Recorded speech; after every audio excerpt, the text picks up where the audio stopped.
Primeiramente, eu gostaria de agradecer a todo mundo que está aí me assistindo, dedicando um pouquinho do seu tempo. Gostaria de agradecer também ao Jair, todos os diretores do BNI que possibilitaram esse projeto, que é o BNI Capacita, que é um projeto muito legal. Eu acho que nesse momento que a gente está vivendo, de muitas dúvidas, muita insegurança, toda informação é válida. E eu espero poder levar para vocês um pouco de informação, espero poder ajudá-los com esse conteúdo que eu separei para vocês. Hoje eu vou falar um pouquinho sobre o impacto que a pandemia está exercendo sobre algumas relações contratuais. E vou me apresentar primeiro. Meu nome é Marcela Paro, eu sou advogada, sou sócia proprietária do escritório Paro Fioramonte Advogadas. Nós atuamos na área civil. Me formei lá em Franca, na Faculdade de Direito de Franca. Se tiver alguém aqui, com certeza vai conhecer o Brejão. Eu sou pós-graduada em Direito do Trabalho e também em Direito Processual Civil. Sou mediadora e conciliadora capacitada pelo CNJ para aplicar a mediação e conciliação nos conflitos. E dentro do BNI, eu ocupo o cargo de coordenadora de educação dentro do BNI Platinum. Bom, para começar, então, eu trouxe aqui um resumo do que eu vou falar hoje. Eu vou falar sobre essas relações contratuais que vocês estão vendo aqui na tela, que são os contratos mais comuns que nós temos e que serão os mais atingidos por essa crise. São as dúvidas que os nossos clientes nos trazem, os nossos conhecidos nos trazem. Então, eu separei aqui um material bem legal para tentar tirar essas dúvidas de vocês. Ao final, eu vou falar um pouquinho sobre algumas dicas muito válidas para quem estiver em vias de contratar essa pandemia, tá? Que eu acho que é um assunto bem relevante para o momento.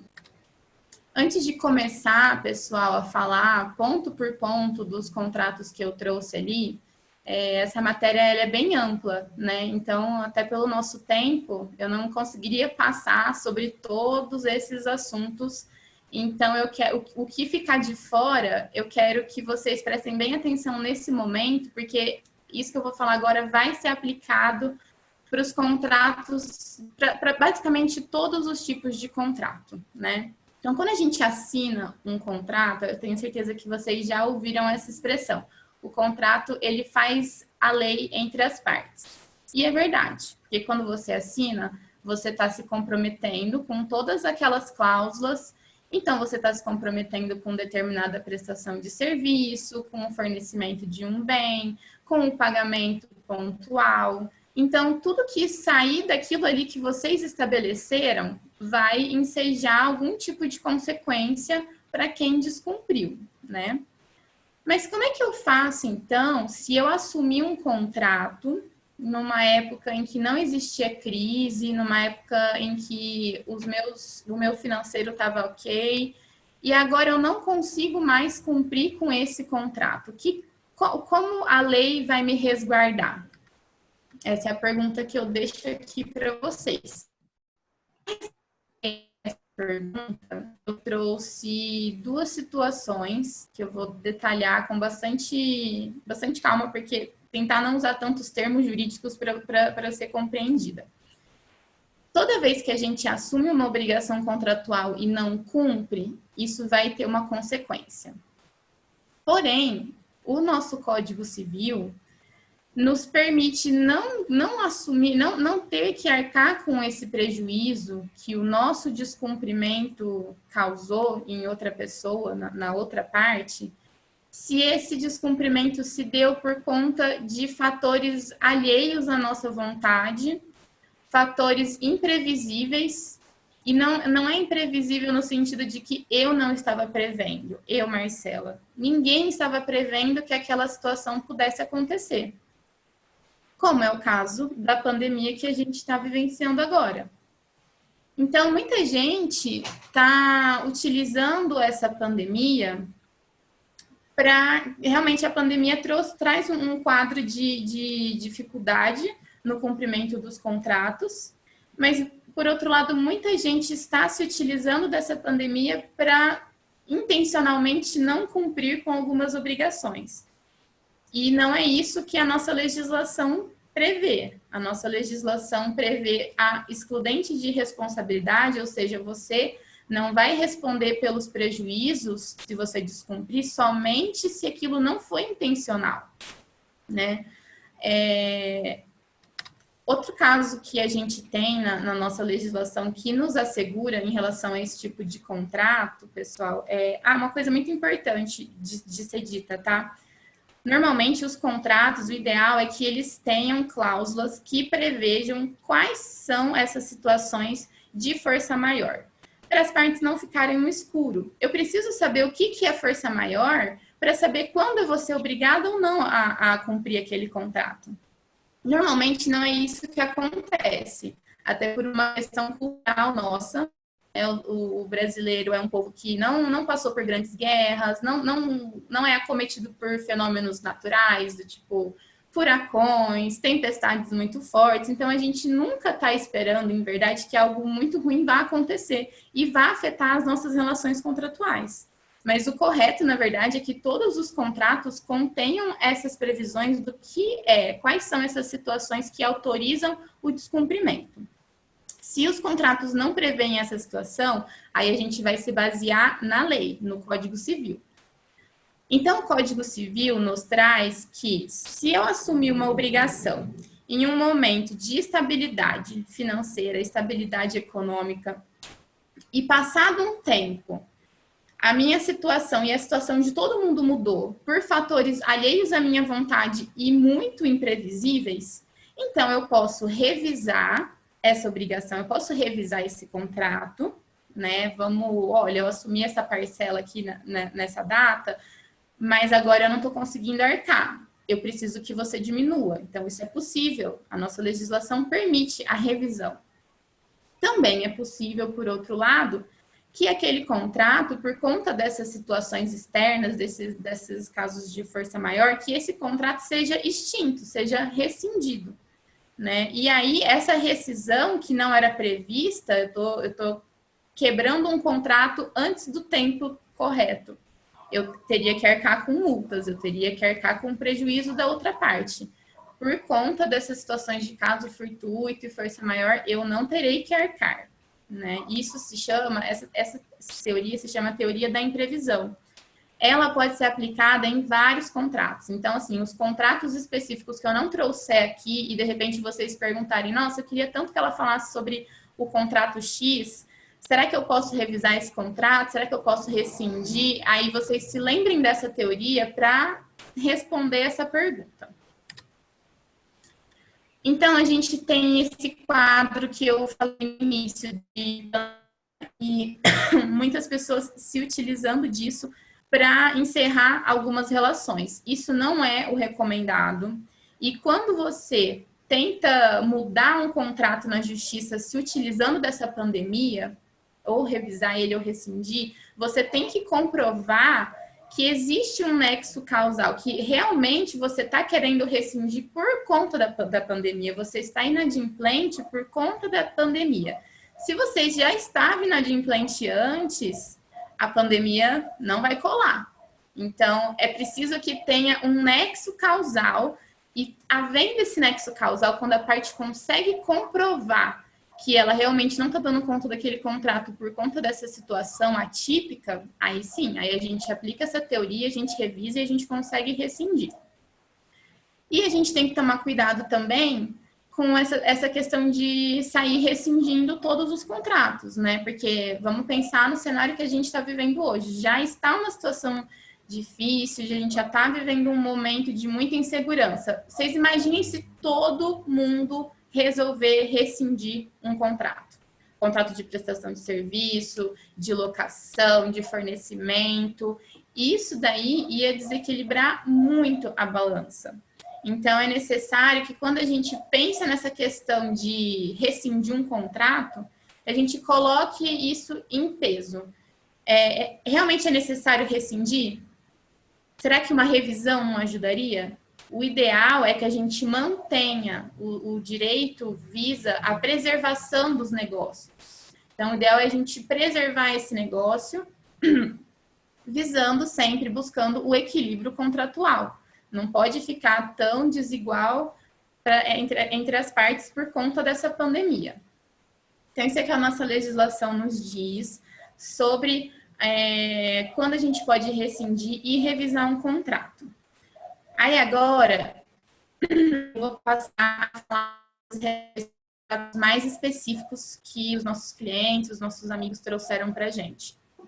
O primeiro deles é o contrato de fornecimento e de prestação de serviço. Tá?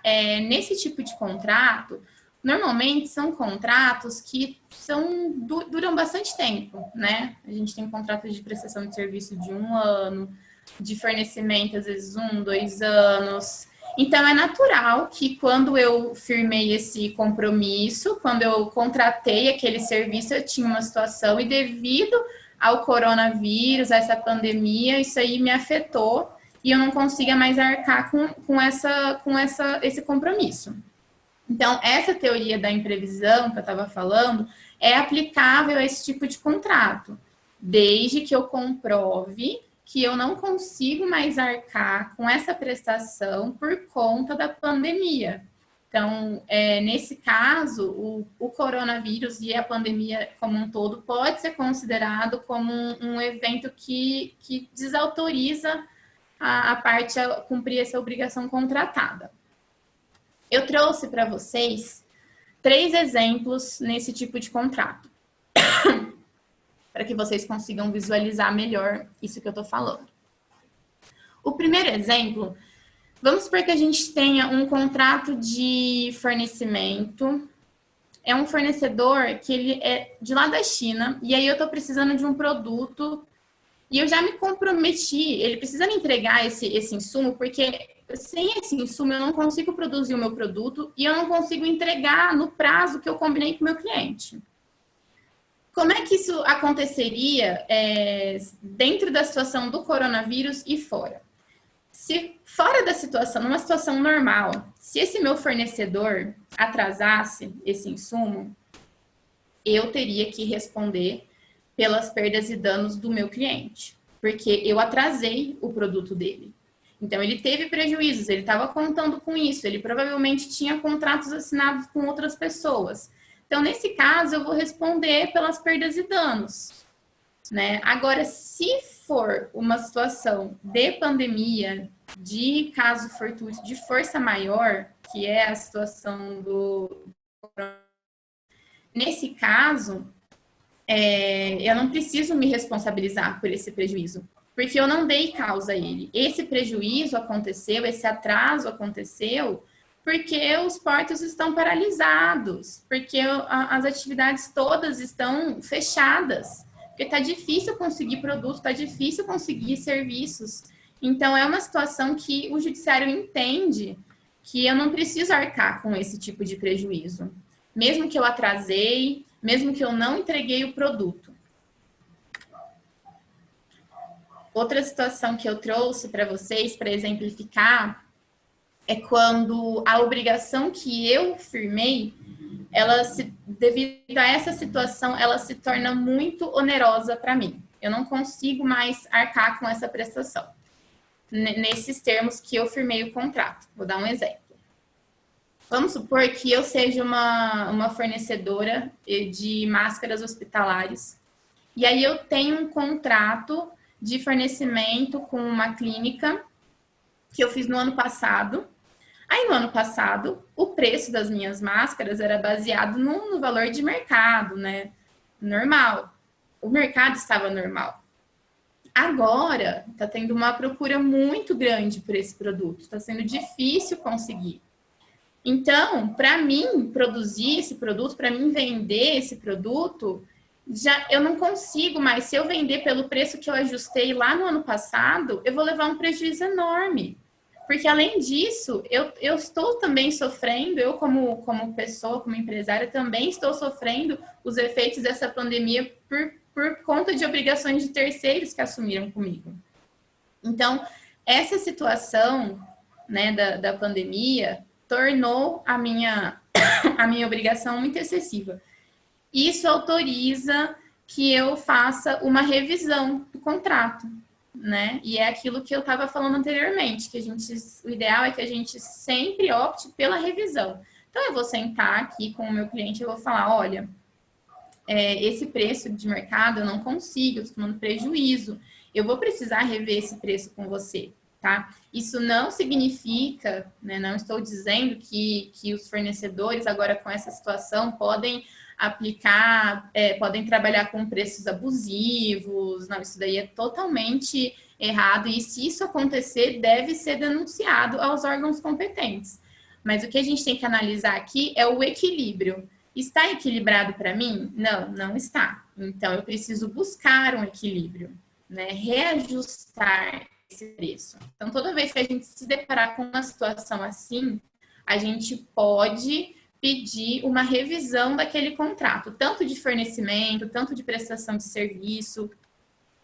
E um outro exemplo que eu trouxe para vocês que é muito interessante é quando aquele contrato que eu firmei de fornecimento ou de prestação, por conta de tudo que está acontecendo, ele já perdeu a finalidade dele. Por que ele perdeu a finalidade dele? Vamos supor, vou dar um exemplo de um hospital que fez um contrato de aluguel de equipamentos para tratamento oncológico, né? Então, esse hospital, ele destinou toda uma área ali do seu... Ele reservou todo um andar para fazer esse tipo de tratamento e ele alugou todos esses equipamentos muito caros. E aí ele foi surpreendido com essa situação de pandemia.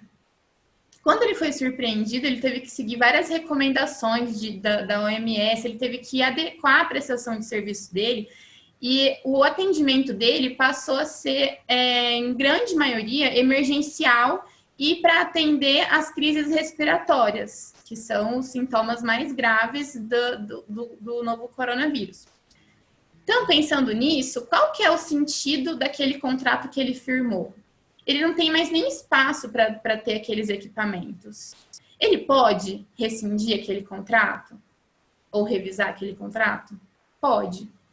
Porque aquele contrato foi frustrado. A finalidade, o objeto dele foi frustrado. Então, isso autoriza com que a gente tenha uma revisão ou até mesmo uma rescisão desse tipo de contrato. O ideal, pessoal, é que a gente sempre busque, nesses casos, sempre que você pensar, olha, eu quero negociar esse contrato, eu quero pagar menos do que eu estou pagando hoje. Busque primeiro uma negociação, um acordo. Por quê? Com essa crise, o judiciário está abarrotado, os prazos estão suspensos, os juízes estão apreciando apenas os pedidos liminares, aqueles pedidos de mais urgência. Então, o meu conselho é sempre busque um acordo. Esse acordo pode ser feito da seguinte maneira: vocês podem notificar a outra parte, por exemplo, um contrato de aluguel, ou mesmo esses contratos que eu acabei de falar de prestação de serviço, de fornecimento. Você notifica a outra parte, você informa ela que você não vai conseguir mais cumprir aquele contrato. E esse informar, ele tem que ser bem detalhado, tá? Você tem que falar, olha, eu não consigo cumprir porque em razão da pandemia tinha um rendimento X e agora ele tá diminuído pela metade. Eu tenho que pagar aluguel, eu tenho que pagar pensão alimentícia. Então, eu não consigo. Se não for possível essa negociação, aí a gente parte para a via judicial. Mas o ideal é que a gente tente, sim, um acordo antes de acionar o judiciário para resolver essa questão. E conseguindo esse acordo, pessoal, formalizem ele. Porque vocês depois podem ser surpreendidos, né? O que não está escrito, o que não está formalizado, não tem validade nenhuma. O que vai ficar valendo vai ser aquele contrato anteriormente assinado. Então, o ideal é que vocês formalizem, procurem o auxílio de um advogado para isso, se necessário. O ideal é que vocês realmente coloquem no papel o que foi combinado. O que está sendo muito impactado com essa crise é o contrato com as instituições financeiras, né? Porque as instituições normalmente você fez um contrato desse, também são contratos muito grandes, né? Você começa a pagar um financiamento hoje, você vai terminar daqui 5 anos, a depender do valor.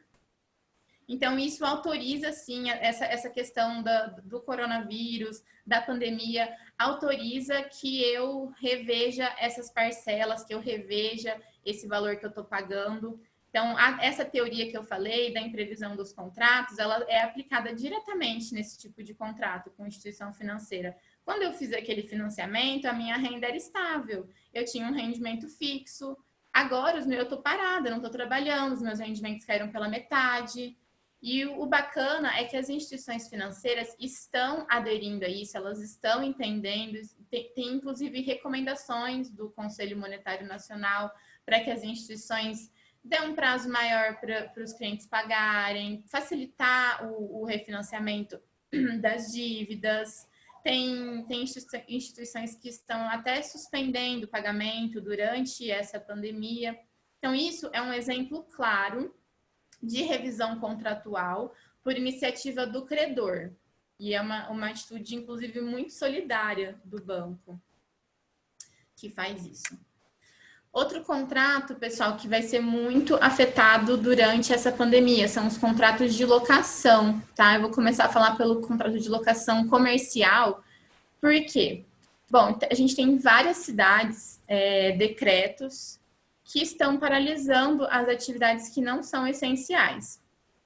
Então, aqui em Ribeirão mesmo, a gente teve um decreto assim, foi instituído, inclusive, multa para quem descumprir. Então, o comércio não pode ficar aberto.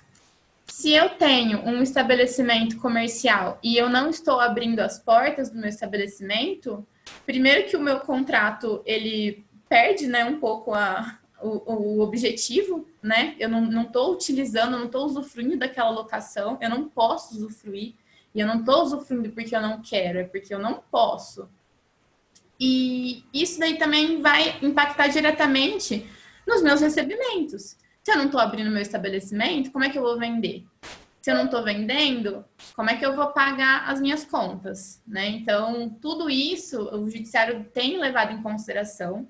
Quando as partes não conseguem uma revisão amigável, o judiciário tem concedido, sim, uma diminuição no valor da parcela, a gente tem visto liminares nesse sentido, suspendendo o pagamento de aluguel durante o período da pandemia. A pandemia tem sido levada em consideração nesses casos e a teoria da imprevisão que eu falei há pouco, ela é aplicável diretamente nas locações comerciais. Sempre lembrando, pessoal, sempre busquem a solução consensual antes.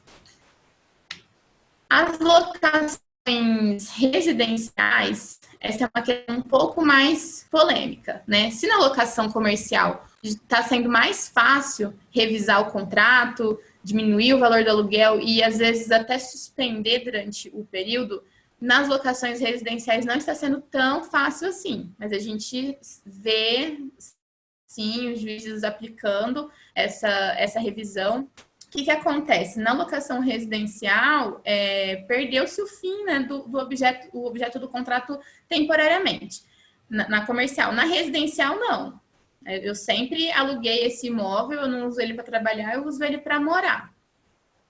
Então, tem muitos juízes que entendem dessa maneira, mas tem juízes que entendem também que é possível reduzir, sim, se a parte comprovar que teve um rendimento afetado, que não está recebendo, que está numa situação financeira ruim.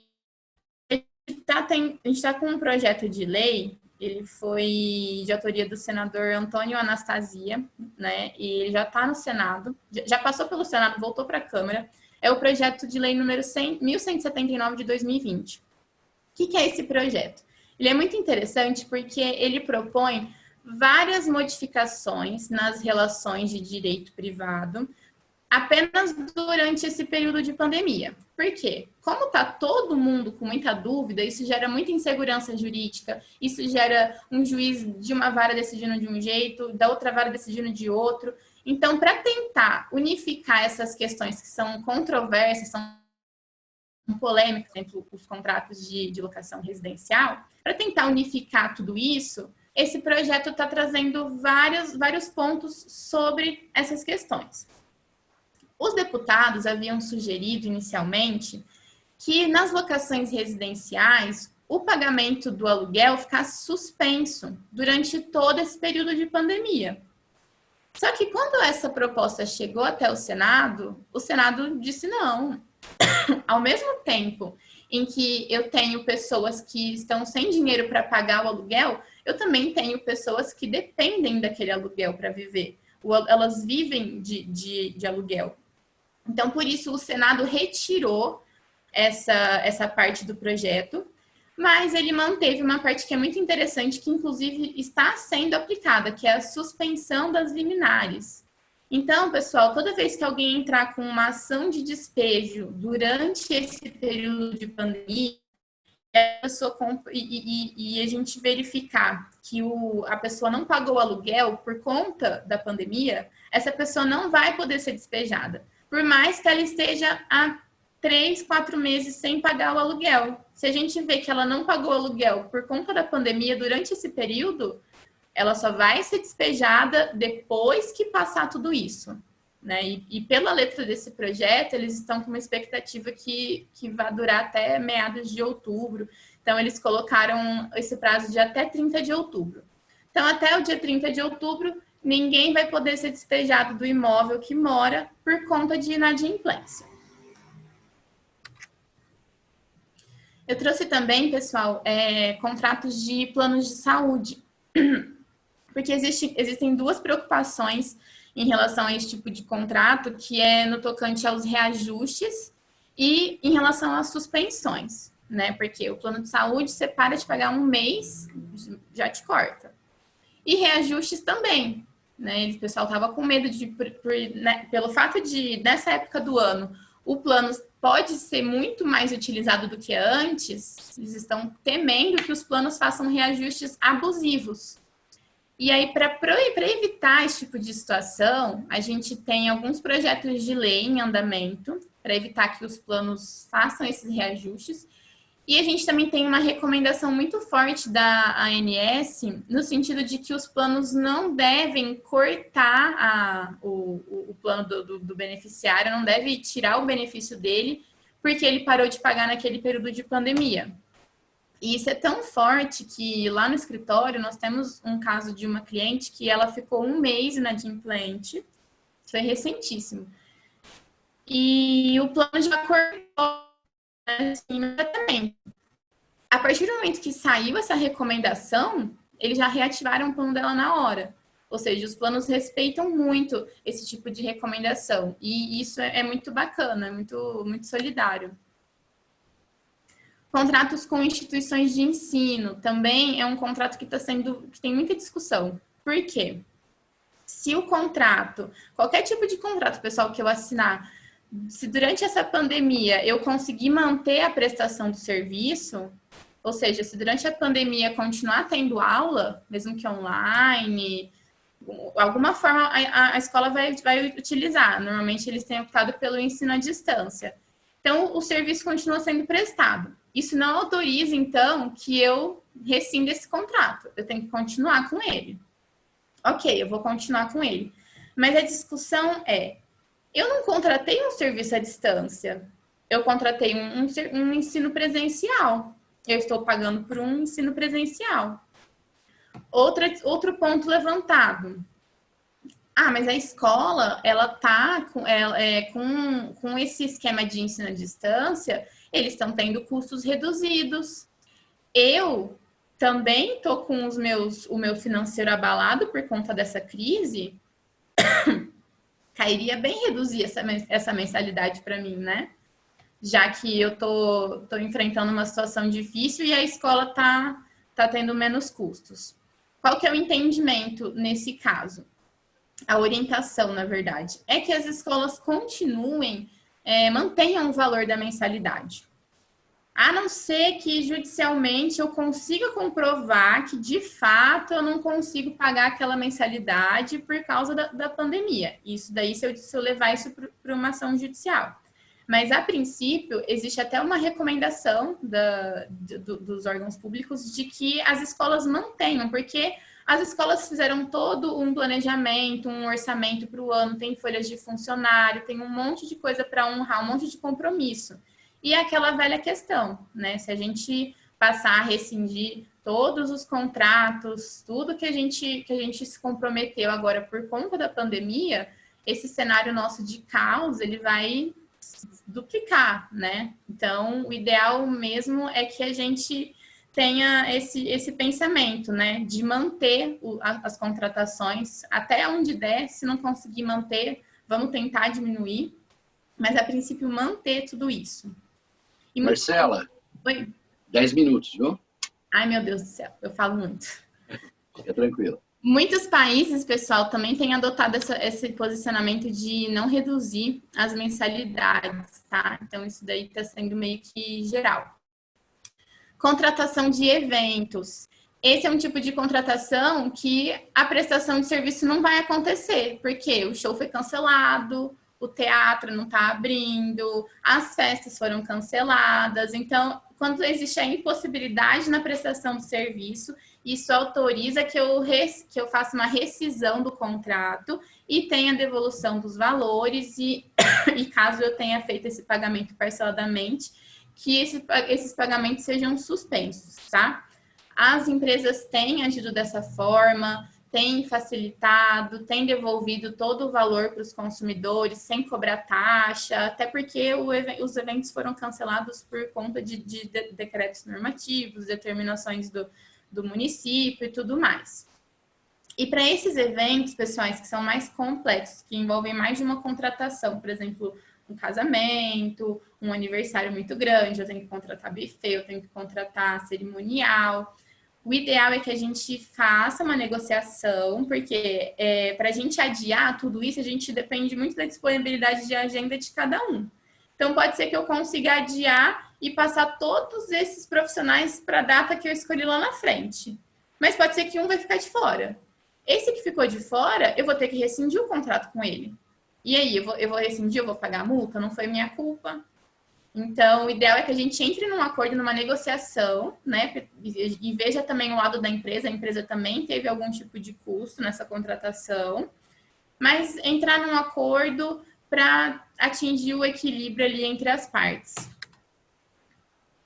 Contratação de serviços turísticos também é outro tipo de contrato que está sendo muito impactado pela pandemia. Eu aposto que vocês conhecem alguém que tinha uma viagem marcada de avião para o exterior ou até para dentro do país e teve que ser cancelada porque ninguém mais está viajando. A gente está nessa situação de isolamento social.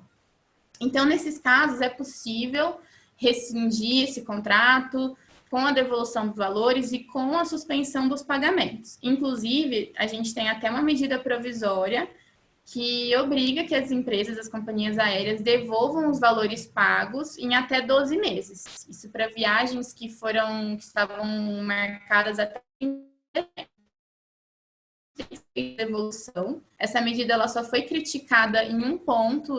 Os doutrinadores acreditam que esse é um prazo muito, muito grande. Eu não preciso esperar um ano para ter o meu dinheiro de volta. Mas, em geral, as companhias têm devolvido. Tem, inclusive, oferecido crédito para novas viagens. Então, eu ia para Portugal, mas aí não vou mais. Eu posso usar esse dinheiro para ir para a Ásia? Posso. Mas eu vou ter que arcar com a diferença, né, de valores, em decorrência de alta temporada. As companhias não têm cobrado as taxas de cancelamento e de remarcação. Agora eu vou falar rapidamente, pessoal, para já encerrar, algumas dicas para os contratos que forem firmados durante a pandemia, porque apesar da gente ter muitos setores que estão paralisados, tem muita gente que ainda está trabalhando. Então, como que a gente pode fazer essa contratação de uma maneira segura? Primeiro, ter uma cláusula expressa, identificando o que é força maior, em que hipóteses o meu contrato vai ser rescindido. Eu vou ter multa se esse contrato for rescindido? O que vai acontecer se eu não conseguir cumprir essa prestação ou se a outra parte não conseguir cumprir, considerando que a gente está fazendo uma contratação num momento crítico? Então, é importantíssimo que a gente tenha isso delineado para trazer segurança para as partes, para ninguém ser surpreendido lá no final. E é interessante dizer que para os contratos que estão sendo firmados nessa época do ano, toda essa teoria que eu falei de teoria da imprevisão, de você revisar um contrato porque ele se tornou muito oneroso por conta de forças maiores, essa teoria não é aplicada para contratos que forem firmados agora. Então, se eu firmar um contrato agora, depois lá na frente eu não vou poder falar, eu não vou conseguir cumprir por causa da pandemia. Então, isso daí tem que ser levado em consideração. E as partes têm que especificar quais são as hipóteses de descumprimento e quais são as consequências para esse descumprimento. Marcela, 5 minutinhos. Tá. Para finalizar, pessoal, uma dúvida que me trouxeram aqui, que é em relação à validade das assinaturas digitais, né? Porque muitas vezes a gente vai ter que assinar um contrato e a gente não está saindo de casa, está todo mundo se preservando. E aí a gente encontra alguns aplicativos, alguns sites que oferecem essa assinatura digital. Aí eu te pergunto, isso é válido? Se eu assinar um contrato digitalmente, vai ter validade? Depende. Depende se essa assinatura ela vai poder, o juiz, se um dia a gente for discutir esse contrato, ou qualquer outra pessoa, algum terceiro interessado, ele vai conseguir ver a autenticidade, ele vai conseguir ver que realmente foi você que assinou, que não foi um programa que assinou por você, que você autorizou que esse programa assinasse por você. A gente vai conseguir comprovar a integridade desse documento? Como a gente está vivendo nessa época essa era digital, lá em 2001 surgiu uma medida provisória que criou o ICP Brasil. O ICP é a Infraestrutura de Chaves Públicas Brasileiras. É um órgão que cuida justamente disso, de conferir a validade dos documentos digitais. Esse órgão, ele tem várias autoridades ligadas a ele, e essas autoridades, elas emitem certificados digitais. Então, para que uma assinatura digital seja considerada válida, assim, sem sombra de dúvidas, é preciso que ela seja feita através de um certificado digital que é emitido pelas autoridades associadas a esse órgão. Uma coisa muito interessante, pessoal, que a gente tem notado. Normalmente, os contratos assinados digitalmente, eles não são questionados por conta da validade, até são, mas é menos. Mas muitas pessoas se esquecem de alguns detalhes muito importantes que elas não se esquecem na hora de assinar um contrato físico, que é a questão das testemunhas. Eu já vi vários contratos sendo discutidos digitais, né? E que não tinha assinatura de testemunha, e aí a parte conseguiu comprovar que por isso aquele contrato não era válido, porque a assinatura de 2 testemunhas é um requisito de exigibilidade. Para finalizar, pessoal, já estou acabando, tá, Rodrigo? Não vai ficar bravo comigo. Eu trouxe a minha ideia. Tranquila. A minha ideia de falar tudo isso para vocês é que esse momento, na verdade, está todo mundo passando por dificuldade. Então, nós somos convidados agora a exercitar a nossa solidariedade, a nossa colaboração. A gente vai sair por aí rescindindo todos os contratos, pedindo para diminuir todos os contratos. Existem pessoas do outro lado que necessitam daquele valor, que necessitam daquela prestação. Então, a gente tem que ser solidário a essa situação, a gente tem que tentar equilibrar essa balança. E não querer acabar com tudo, rescindir tudo. Esse não é o caminho, isso criaria um caos ainda maior. O legislativo é muito cuidadoso nessa questão de revisão, contrato e de rescisão, como eu falei. A gente sempre preza pela revisão, nunca pela rescisão, nunca para que aquele laço seja encerrado, porque toda vez que um contrato é encerrado, uma das partes vai ter um prejuízo maior. E a gente já está vivendo numa situação tão caótica, a gente já está passando por tantas dúvidas, tantas inseguranças. Então, por que a gente vai deliberadamente causar isso em outra pessoa? Eu fico à disposição de vocês para responder qualquer dúvida. Aqui tem os nossos meios de contato, tem o e-mail, tem o celular, nosso site. Caso vocês queiram algum tipo de parecer, se vocês quiserem, eu posso enviar aquele modelo de notificação extrajudicial para vocês informarem a outra parte da pretensão de revisar aquele contrato. E estou à disposição, agradeço mais uma vez a atenção de vocês, o tempo que vocês estão deixando assistir essa palestra. Eu espero que eu tenha contribuído um pouco com vocês com esse tema. Muito obrigada.